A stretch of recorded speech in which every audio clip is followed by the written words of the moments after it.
All right, so we have a 2013 Ford F-150 here.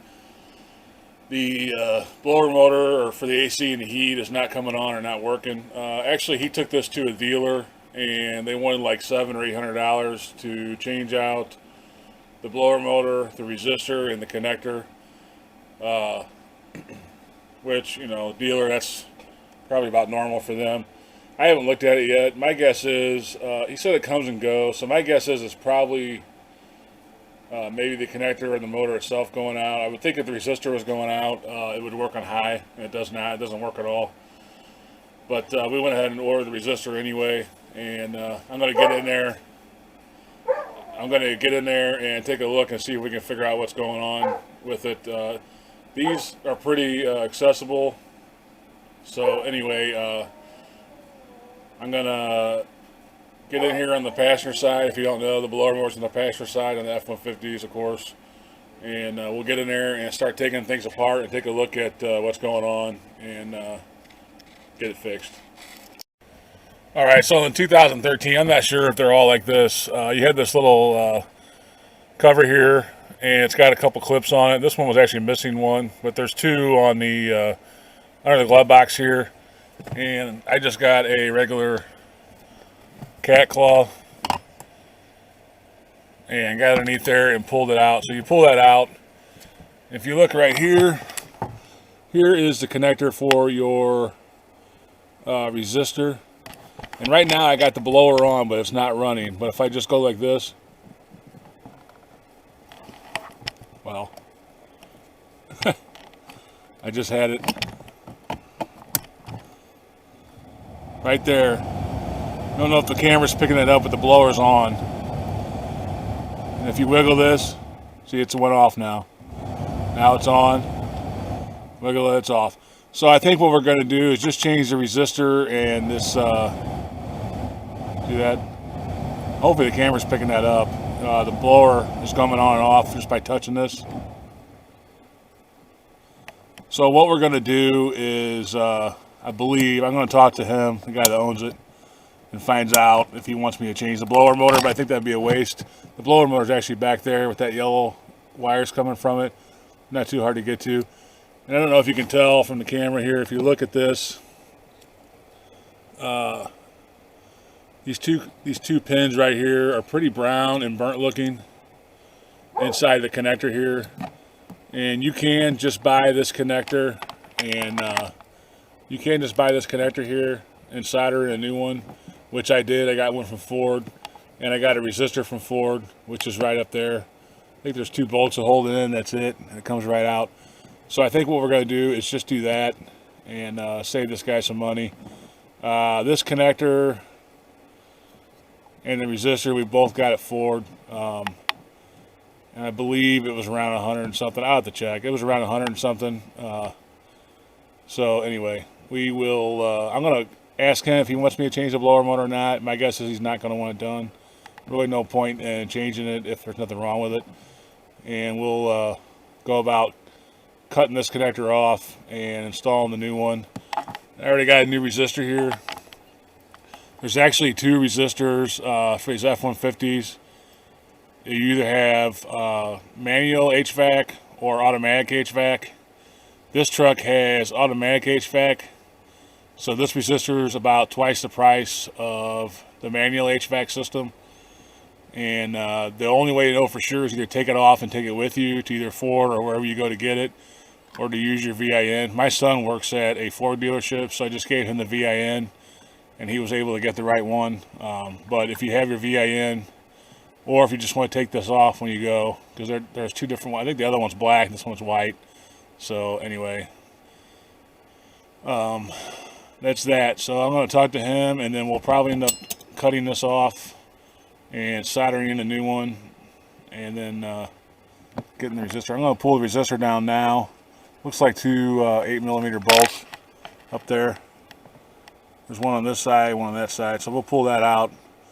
And the reason why, you might say, well, if it's just a connection, this thing's getting hot, and that resistor gets hot, and that's, I don't want to just change one or the other, and then the truck comes back a month later because the heat doesn't work or whatever. So it's obviously getting hot and it's burning the inside of this connector here.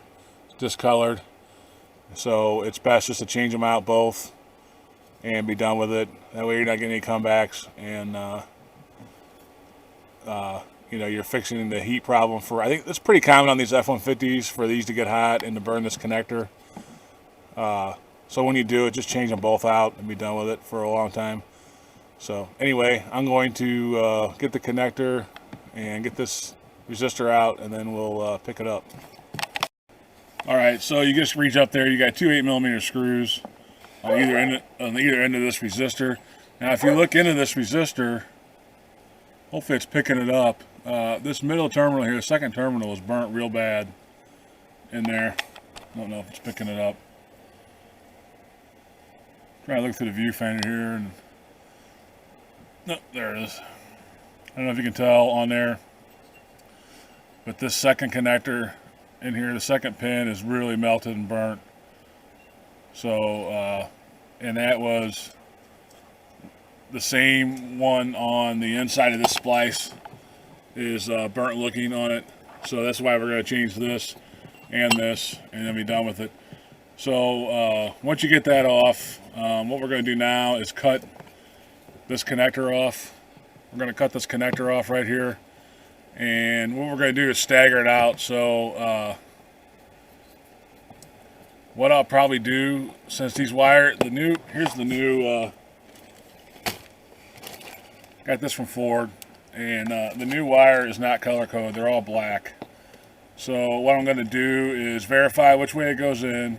You know, you're going to line them up, and then I'll probably just cut them one at a time. That way I don't have to worry about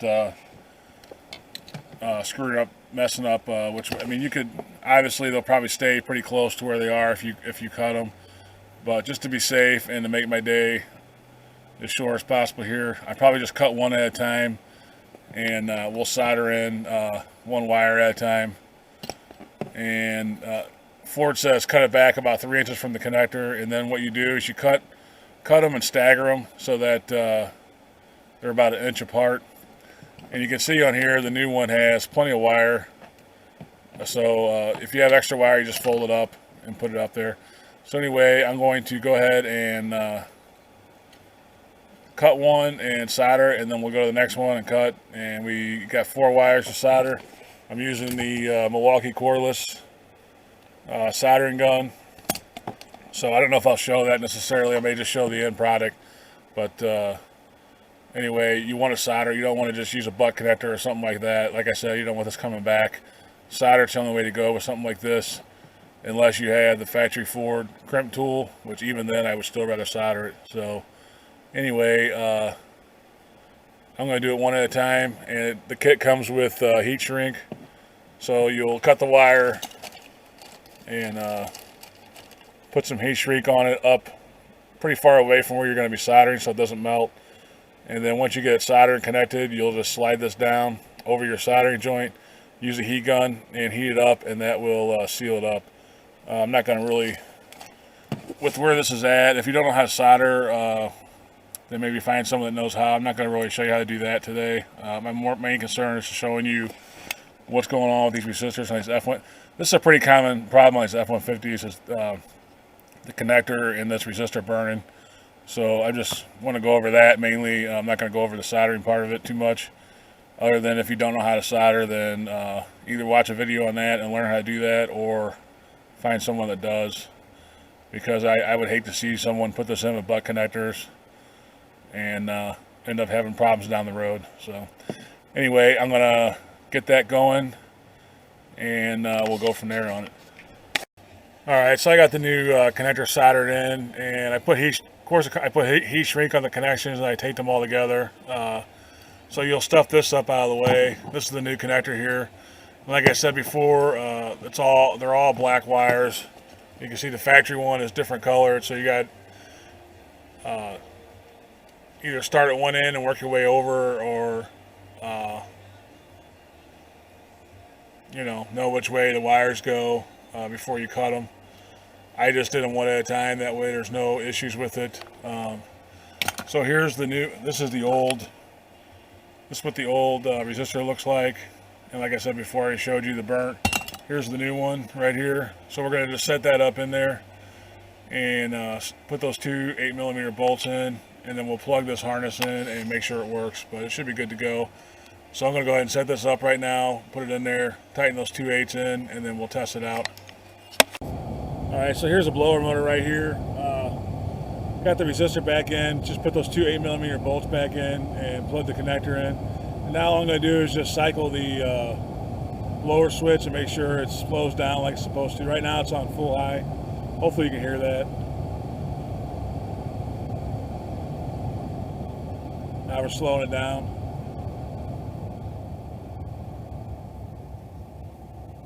And all you're doing there is just checking the resistor and making sure that it works on all speeds. That's the lowest setting. And I don't know if you probably can't hear that in the camera, but it is running slowly. Now we're just kicking it back up.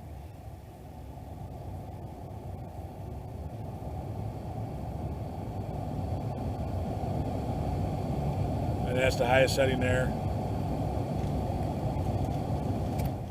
So I just turned it off. So basically what you want to do is just check and make sure that your blower motor is working on all the settings, and it is. And this is the new connector. There's your there's a good shot of your resistor right there. Just two 8mm bolts go on the side of this housing, and you got your connector. And if you have to change your blower motor, if your blower motor is bad, if you test it out, your resistor's working, and you got power going to it, and everything's going, and you got power going down here, but your blower motor's not coming on, then this is your blower motor right here. I think there's 4 bolts to hold it in. It's been a while. But you just pull those out, unhook it, and it should come out with the wheel all as one piece. And anyway, there's all kinds of reasons why your blower motor might not come on. It could be a switch on the dash. There could be other issues. But on these Ford F150s, if you have a newer one, always check your resistor. And if you wiggle it around, it doesn't come on. The next thing I would do before getting out a bunch of multimeters and test lights and all that, I would just take those two 8mm bolts out, drop it down, and see if it's burned on the inside, because it's very common on these. And I don't know, like I said, on this one, it's that second pin, and you can see in there, hopefully you can see in there, it's burned up. And if this is all burned up, it's possible that you can wiggle that around and it still wouldn't come on. So if you're getting power down to it, and it's still not coming on, then I would suspect that. But even before I would get out the multimeter or test light, I would just, if you wiggle it around, it doesn't come on, just pull that off real quick. It only takes a few minutes to pull it off, and just look in there and see if it's burned up. And then it's a double check. You can check with a test light, get a wiring diagram, see which one's the power, make sure it's getting power down to. If it's not, then you got some other issue. More than likely it is. And unless your wires burn up or your connectors burn up, it's also possible that connector can be burnt bad enough to where it won't make connection. This one on that same pin is burned up pretty good, and so it's possible it could just be your connector. Well, it won't be just the connector, it'll be the resistor and the connector, but it's possible you're not getting power down because of that. So that's the first thing I would check on these F150s, if you're not getting any kind of air out of your vents as far as heat or AC. Or if your blower motor's working on and off, that's another telltale sign that you have a bad connector and resistor. So I guess that about wraps it up on this. The only thing left to do is put this little carpeted cover back on. And all you do is just push the clips back in on that, and it should be good to go. It should be good for another 5 or 6 years or whatever until the resistor goes out again. Now, I did get all Ford parts for this. So that I would suggest that. I wouldn't necessarily, I mean, these burn up pretty good even with the Ford part, so I would always replace it with the Ford parts if possible. I mean, if not, you can try the Dorman or whoever. I think Dorman makes a kit for it. I believe Dorman makes the wiring connector for it too. I personally probably would not do that because I don't think they're all that much cheaper than what the factory charges. So in that situation, with the not really saving a lot of money, I would probably just go with the factory Ford parts and forget about it after that for a while. So anyway, I guess that's it. I'm gonna put this back together and put that cover back on and clean up a little bit and shoot this hoopty back out of here. I appreciate you watching. If you get a chance, please subscribe, and hopefully we'll see you on the next one. Thanks a lot for watching.